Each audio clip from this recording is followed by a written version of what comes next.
What we have here, I'm pulling it down so I can try and show you the entire thing, is these weird, not really, almost triangles here. That's what we got. That is the foundation triangle row for your work. And now you have groups of 5. 1, 2, 3, 4, 5 of them for me because I did 25. But divide by 5. That's how many you should have at this point. Alright, so the best way to make sure that you're going to be doing the right squares, especially when you start out, is to get a second, at least a second color.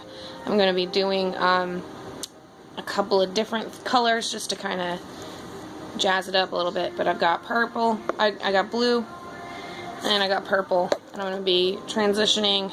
Here's my purple. I'll be transitioning to the purple now, and this is where we start getting into that wonky frickin' triangle that makes no sense when you first start out, and the patterns don't seem to relay how exactly a pain in the ass this is. So, let's see here. I have little notes with me, so I'm looking at those. Alright, so your side triangle, you look and now you're on your knits rather than your purls, because that's where you ended up. Your first side triangle, you're going to do just almost exactly what you did last time, but with knit. So you're going to knit 2. Let's cinch this up.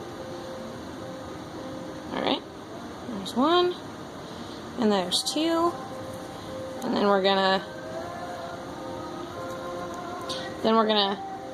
flip it around. Whoop.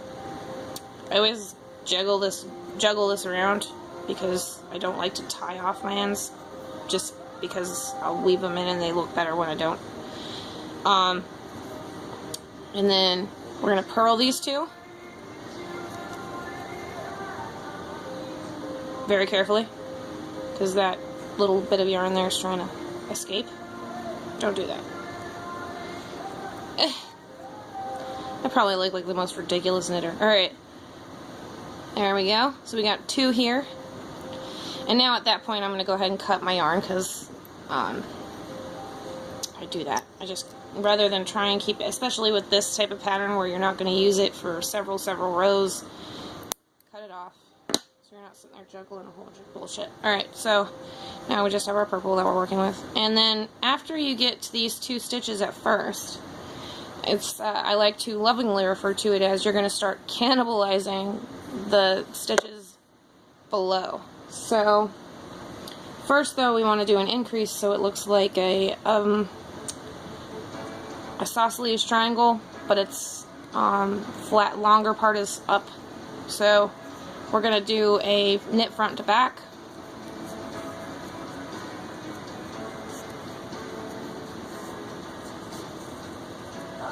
And then you're gonna, well, they slip knit, which my slip knit is, it looks weird because I just slip it into the back and pull it around here so that you can eat that stitch. So now you've got still 5 working stitches. If you can see that, 1, 2, 3, 4, 5.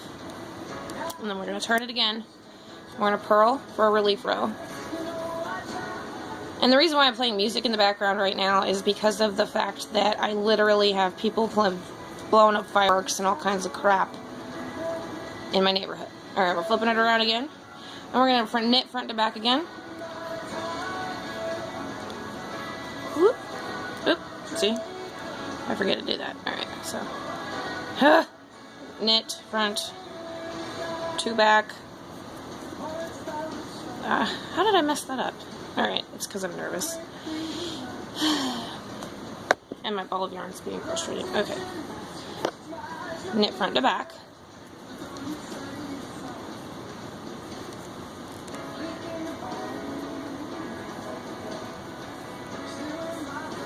Pull. And then we're going to knit this stitch that's in between there. And then we're going to cannibalize that pink stitch there with the slip knit. And the slip knit is important because you're going to want that color to appear in the front. So when I tell you to purl. When I tell you to slip knit, because otherwise it's going to look a little weird. Alright. Now we're going to relief stitch our business here. 1, 2, 3, 4. Alright. And then one last time, we're going to knit front to back. If I can get it to work, it's hard for me to see through the camera that's not focusing. Alright. So there's our 2 stitches, 3, 4, and then slip, slip, knit.